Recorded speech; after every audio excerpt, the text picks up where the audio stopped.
and welcome back to my channel. This week I'm going to be sharing with y'all my top 10 research tips, how to get started, what kind of research to do, and how to incorporate it into your own residency applications. This week's video is sponsored by Seed.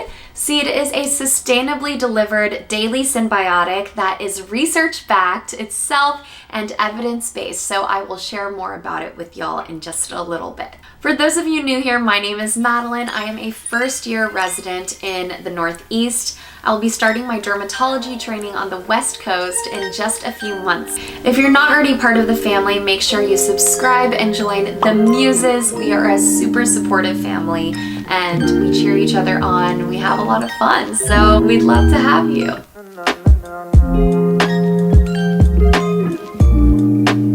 I'm making this video because as a medical student, I was so completely lost. I knew that I wanted to do research, especially because I wanted to pursue dermatology, but I had no idea where to start, how to get it, who to contact, and how to even do it at all. It was a really long and grueling process, and I learned a lot along the way. So that's why I'm making this video to share with y'all and hopefully make your own experiences a little bit easier. This video is for all medical students who are looking to get into research no matter what specialty that you plan on going into. Yes, in dermatology and other competitive specialties, it is highly recommended that you do research, but I encourage everyone, regardless of your interests, to get into research because when you do it right, it can actually be a lot of fun and add a lot to your experience as a medical student and as a future clinician. Okay, without further ado, let's get started. Tip number one has to do with how to seek out research. Reach out to your medical school's research department. See what projects are available, see what attendings are doing projects, and ask if you can get involved in them. Although my school did have a research department, my school did not have a dermatology specific research department, and I wanted to do dermatology research. And so what I did instead, and what you can do if your school doesn't have a research department or doesn't have research in your particular area of interest, is you can reach out to local attendings in your area. See if they're doing research. I cold emailed every single dermatologist in my area and I introduced myself and asked them, are you doing research? If you are, I would love to help out. Here's how I can contribute. Please let me know if you have anything available and if there's anything that I can do to help. That's it. Attendings won't always get back to you, especially in dermatology for some reason. It can be a little bit disheartening, but I just kept emailing until one dermatologist reached back out to me. I met with that dermatologist, and then that dermatologist introduced me to another dermatologist, and I got started from there. That's all it takes, is just going out to seek out the opportunities for yourself. If that doesn't work, you can also attend conferences in your specialty of choice and network there, meet people, go to the poster presentations, go to oral presentations, meet attendings, meet experts in your field, and ask them if there's anything that you can help with. Ask them if there's any way that you can get involved in their research. Another thing you can do is go to your local, regional, and state society meetings. So when I was in medical school, we had something called the DFW Dermatology Society meetings, and I would attend those, networked with attendings there, spoke to them, discussed interesting cases, and asked them if there was anything that I could help out with. Attendings and residents are much more likely to offer you research opportunities if they get FaceTime with you and they see that they would like to work with you. So networking is extremely important, not only in getting into residency, but also for getting research. The last tip on how to seek out research would be to find interesting cases during your clinical rotations, and then ask your attending if he or she thinks that this case would be worth a write-up. Use that as an opportunity to show your attending that you're interested, and sometimes you'll find interesting cases pertaining to what you're interested in a completely unexpected rotation. Be open-minded here and be on the lookout in every single rotation. I also want to make note that you don't necessarily have to do research in your particular field of interest. If you do any sort of research at all, it shows residency programs that you are dedicated to furthering the field of medicine and that you're a hard worker. So yes, even if you want to go into dermatology, it wouldn't look bad if you had research in other areas of medicine as well. It can only help. Tip number 2 is to find a mentor. Your mentor is going to be an invaluable resource, not only for research and helping you conduct the research, but also when the time for residency applications comes around. Research mentors are a great source for a strong letter of recommendation because you'll likely be working with them often and working with them very closely. So they'll be able to write a very personal letter of recommendation that offers a different perspective from your other letters of recommendation. I can't stress enough how important it is to find a mentor who is willing to invest in your growth and in your learning, and who will be able to properly guide you through the research process and through the application process. Good mentorship is so incredibly difficult to find, so when you find a good mentor, make sure that you show them how hard you can work and show them that you are worth them investing their time in you. Tip number 3 is to cold email attendings and experts in the field of choice.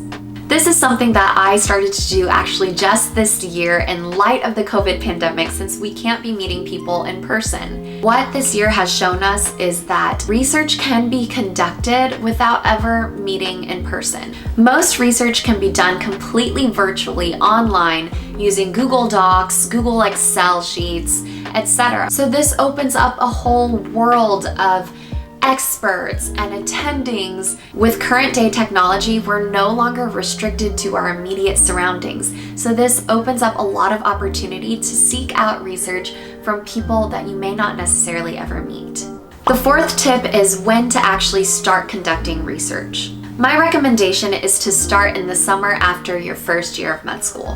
This will likely be your last summer that you ever have in your entire life, and it's the perfect time to start learning the ropes on how to do research. Of course, you're welcome to start in your first year of medical school as well, but for me, I found it difficult to do anything other than just school in my first year of medical school because you're still learning how to navigate medical school. You're still learning how to navigate that incredibly large load of knowledge. So I wouldn't sacrifice my grades in the name of research. So my recommendation again is to start in the summer after your first year, and from there you can continue to do research throughout the rest of your medical school experience.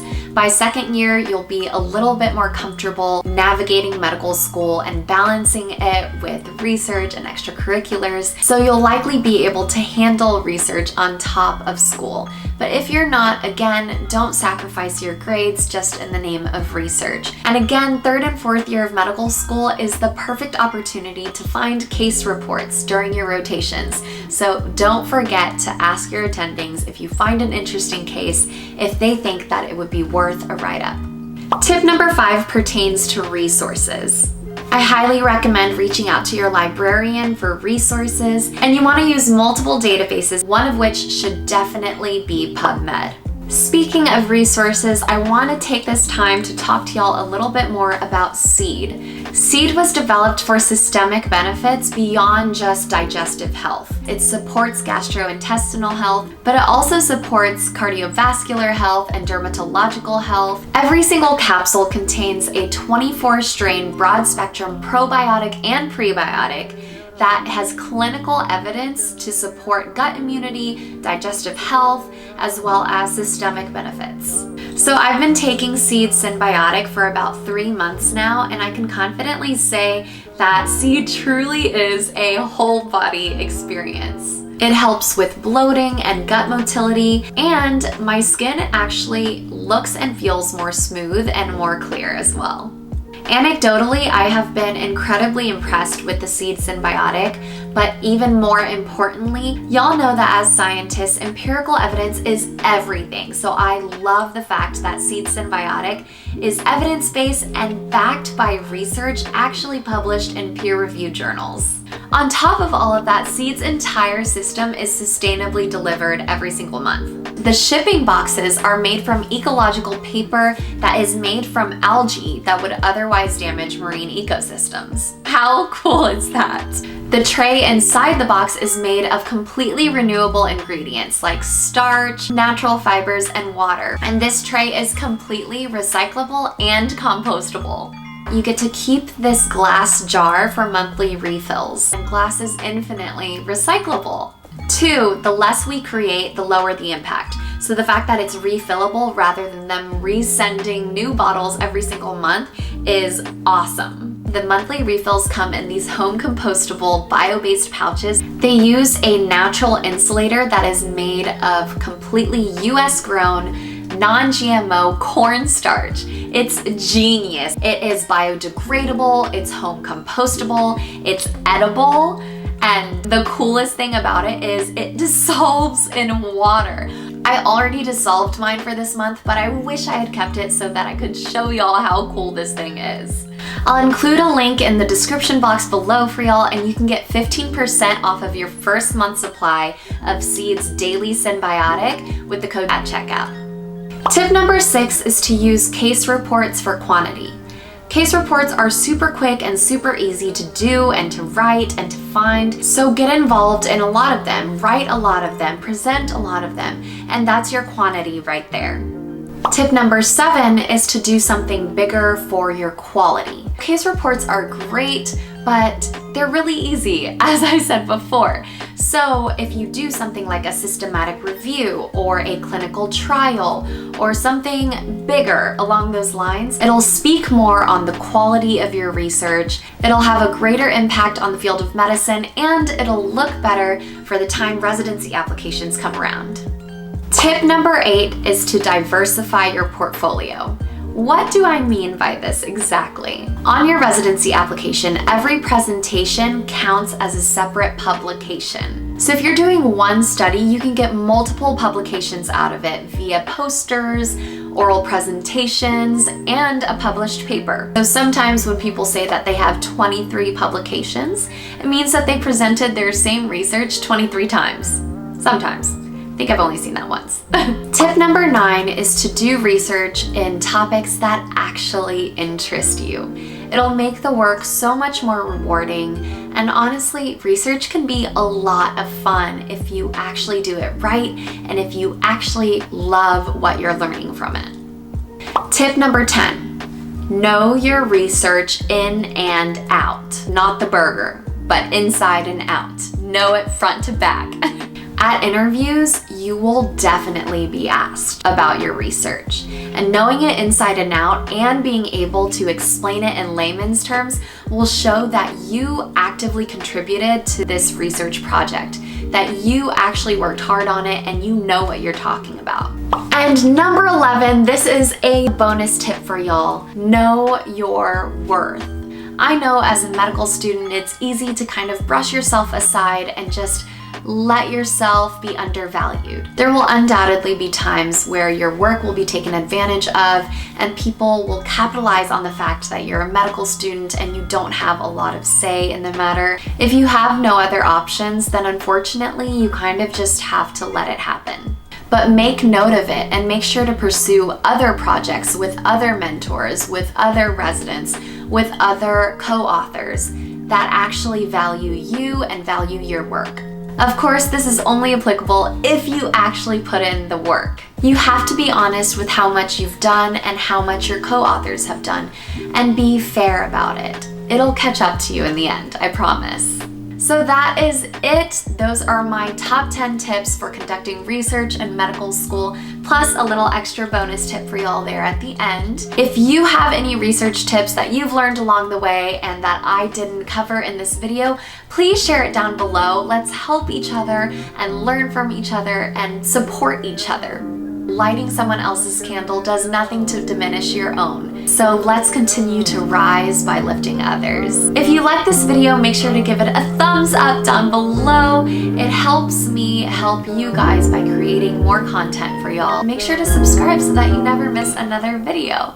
Until next week, I love y'all so much. Remember that a little grit and a little gratitude can go a long way. Be patient and be kind to yourselves and to others, and remember to give yourselves some grace. I'll see y'all next time. Bye.